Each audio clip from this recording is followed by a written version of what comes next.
Okay, here's the scene. I'm doing well in Call of Duty. I'm calling in airstrikes, I'm racking up the multi-kills, and then bam, in the next match, I'm playing against sweats and trying to muster the focus and intensity level needed just to compete. This is due to modern skill-based matchmaking, and we can all agree this sucks, right? Well, as it turns out, probably not. As in, skill-based matchmaking probably isn't to blame, and neither are all those sweaty players handing me my ass in that last match. There's something else at work, but first let's get some context and talk about what players want and expect out of matchmaking. Let's talk about the good old days. It feels like online gaming changed slowly over time, but there was a big change around 2019. In games like Call of Duty Modern Warfare, it felt like players were consistently being punished for doing too well and getting thrust into matches where they're suddenly in over their head, or at least have to really struggle to stay competitive. Ah, the dreaded skill-based matchmaking, or SBMM. But it wasn't always like that. In fact, skill-based matchmaking has been in online gaming for at least 19 years. I remember Halo 2 displaying a player's skill rating after each match and using this rating to balance out teams. But skill-based matchmaking seemed to hit its stride in the late 2000s and early 2010s with Call of Duty. Here's how I remember it. I bounce around from lobby to lobby until I find one that fits. The match is challenging, it's fun, maybe I have a mini rivalry going with someone, but lobbies were persistent back then, so a few people might drop or join here and there, but for the most part, you could play with the same people several matches in a row. Sometimes this would last a few rounds, sometimes several hours. Many temporary bonds were formed, but there were also a lot of lasting friendships made this way. For many, this was Call of Duty's heyday, and I don't think that's unrelated. But let's be clear, the idea that doing well in a few matches will get you matched up against better players the next time you join a server is not new. That's how these games have worked for almost 20 years as far as I can tell. But over time, and especially around 2019, players noticed the skill-based matchmaking tightening. Lobbies were disbanded after every match, supposedly so everyone's ranks could be adjusted and rebalanced. And because I'm good at Call of Duty, skill-based matchmaking was throwing me into sweatfests and ruining my fun.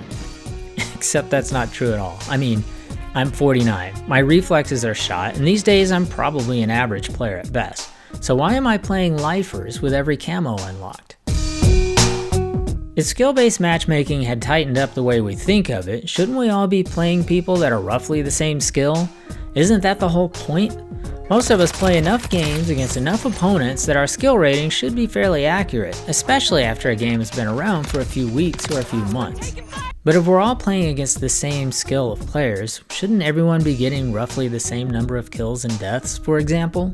Shouldn't each match be fairly competitive and come down to the wire pretty regularly?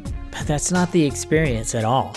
Matches appear imbalanced before they ever begin, and the final scores are regularly lopsided. Well, there's a very good reason why you pop off in one match and get ripped in the next, and you shouldn't blame skill-based matchmaking. Blame Las Vegas. Casino games have two diametrically opposed goals: be fun and engaging for the player, but also extract as much money as possible. This is a tricky balancing act, so those games boil down to one key metric: how many times can the players lose before they'll stop playing? A paper by UCLA studied this idea in relation to online gaming, and based on their findings made a bold claim that simply creating fair matches wasn't enough to keep players engaged, that in fact using a new method of engagement optimized matchmaking, players would stick around longer. They worked with EA on the study, and although they didn't specify which game, they did mention running their simulation with real data from a popular game. So this isn't just some obscure paper that the industry isn't aware of. The paper was published in 2017 during what would have been the development cycle for games released in 2019. This study found that players were more likely to quit playing a game for good if they lost too many times in a row. I mean, yeah, I'd say that checks out, but the kicker here is that they'd see a similar rate of players dropping if they won too many times in a row. The paper is linked in the comments below if you're interested. It's pretty dry, but it's also an interesting read. You know what else is below? The like and subscribe buttons. And I'm not saying clicking them will change your life, but I'm not saying that it won't. The whole gist of the study was to point out that the best way to keep players playing was to throw them a bone once in a while and make sure they were on the good team with some good teammates. Let them go ham and feel like they're eating the other team up. But the rest of the time, well, somebody has to be eaten. In any given match, there will be a chosen few whose skill rating is higher than everyone else. I call these the lions. Everyone else is there to feed them, and I call these the lambs. There seems to be a range of skills amongst the lambs too, with a few being way overmatched and everyone else somewhere in between. Those in-betweeners are likely to have some success, but also some frustrations, but nothing too extreme either way. Sometimes you're the lion, sometimes the lamb, but everyone has to be the lamb more often in order to make being the lion feel special. It's just simple math. And that's the key metric to engagement optimized matchmaking. How often can you lose before you'll quit? How many matches of being the lamb can they force on you before letting you be the lion?